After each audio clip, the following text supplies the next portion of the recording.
Good morning friends. आज हम BSc podcast में physics third that is electromagnetism में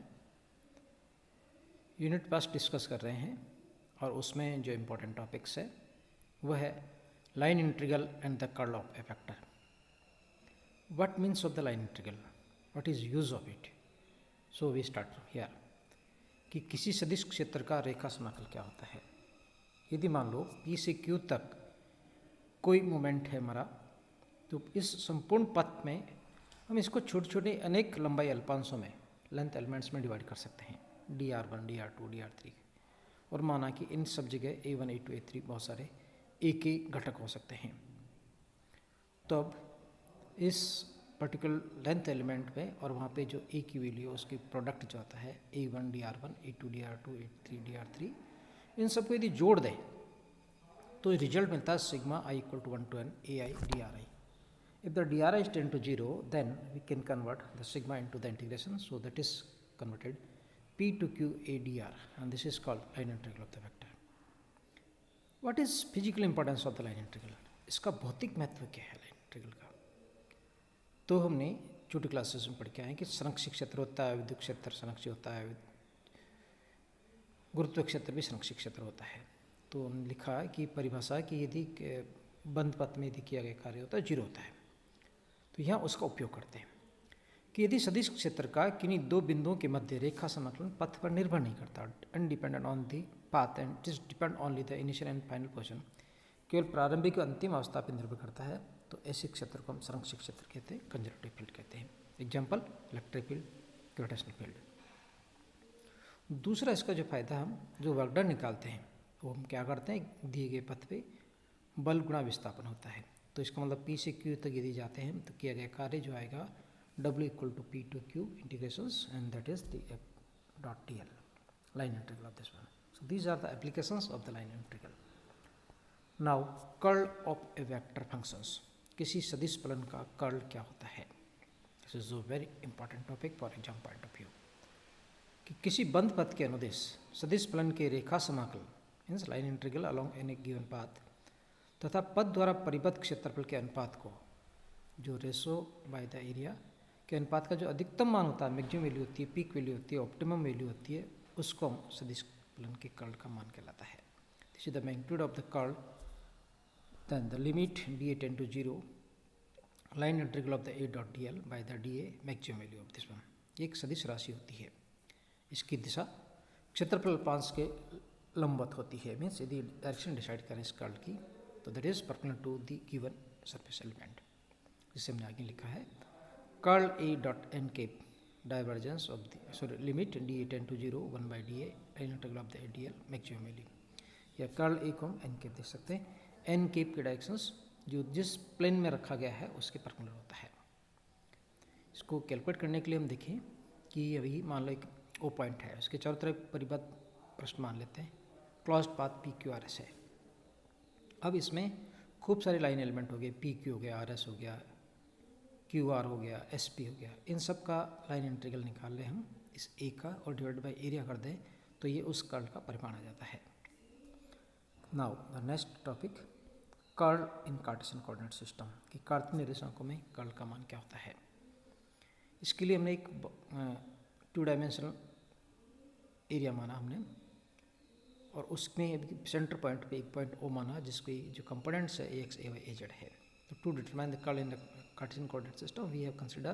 the origin at O point and the component of the A are the AX AY AZ। So A equal to the AX I cap AYJ cap plus AZ K cap. इसको बंद पथ को बंद पथ पर मान लेते हैं K L M N K, और देखिए शुरुआत होती है हमारी K से, वापस खत्म भी K पे होता है, बंद पथ आ जाता है K L M L M N M N N K। KL की डिस्टेंस में dx देते हैं और LM की मान लो y कह देते हैं, और इस प्लेन के परपेंडिकुलर जो होगा वो z एक्सिस होगा। तो हम जैसे किया पहले कि O पॉइंट पर सदिश क्षेत्र का जो x के अनुदेश घटक है वो AX है, और y एक्स की और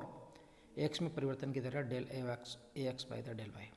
अब O से यदि KL जाना चाहते हैं तो कितनी दूरी तय करनी पड़ेगी, -dy/2, तब AX का घटा आ जाता है AX plus del AX by the del y multiplied by the minus dy by two, नीचे की तरफ कितनी distance minus dy by two. इसी प्रकार यदि O से ऊपर की तरफ चलें, O mn जाना हमें तो प्लस dy बाई टू दूरी तय करनी पड़ेगी, तो वहाँ जो घटक आता है वो आता है ax plus del ax by del y into dy by two, परंतु क्योंकि ये प्लस x के विपरीत है इसलिए माइनस x दिशा में, इसलिए इसको माइनस से रिप्रेजेंट करते हैं। इसी प्रकार ay के लिए ay के घटक O से ऊपर है ay, O से प्लस dx बाई टू पर जिसमें lm आ जाता है, वहाँ ay का मान आता है प्लस ay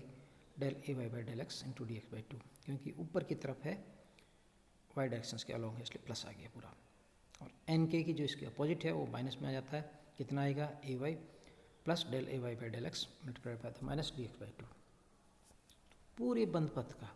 यदि हम लाइन इंटीग्रल निकाल लें के एल एम एन के, सो देखिए लेफ्ट हैंड साइड में लिखा हमने क्लोज पाथ कर दिया के l m n k a d L, के से एल तक, एल से एम तक, एन से एन तक, एन से वापस के तक, ये डी एल आ गया। सारे इक्वेशन सब्स्टिट्यूट कर दें, 2 3 4 5, तो हमें जो मिलता है रिजल्ट वो आता है line integral of the k l m n k a d l equal to the A x minus del A x by del y d y by two d x plus a y plus del A Y by del x d x by two d y and minus a x del A x by del y d y by two into d x minus multiplied by the a y minus del A Y by del x d x by two d y. इसमें जो first term है चारों की वो bracket की वो खत्म हो जाती है, आपस में प्लस माइनस कैंसिल हो जाते हैं। जो बचता लास्ट में del A Y by del x minus del A x by del y multiplied by the d x d y बचता है। और यदि by definition of the curl हम यदि निकालना चाहें तो इसका परिमाण तो डिवाइड बाई डेल एरिया हो जाएगा, परंतु यदि डायरेक्शन देना चाहते हैं तो क्योंकि ये एक्स वाई प्लेन में रखा गया है तो इसकी डायरेक्शन जो आएगी वो जेड आएगी। सो कर्ल ए का जेड डायरेक्शन में भाग जो है कर्ल ऑफ द ए के limit del x d x d y tend to 0 1 by d x d y line integral of the k l m n k a dot d l. So this gives curl a part z equal to del A Y by del x minus del A x by del y. इसी प्रकार x and y component निकाल सकते हैं, curl of the A x component del A Z by del Y minus del A Y by del Z, curl A का Y component del A x by del Z minus del A Z by del X. हम तीनों को जोड़ दें तो curl आ जाता है, curl A vector equal to the curl of the A X I के plus curl of the A Y components J के plus curl of the A Z component के, और सबको जोड़ दें। सो आई के del A Z by del x minus del A Y by del Z plus J के multiplied by the del X by del Z minus del A Z by del x plus के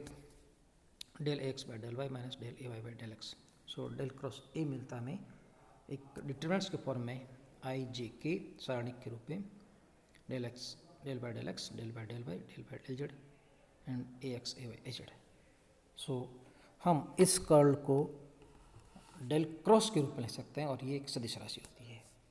सो आज के लिए इतना ही काफ़ी है, thank you.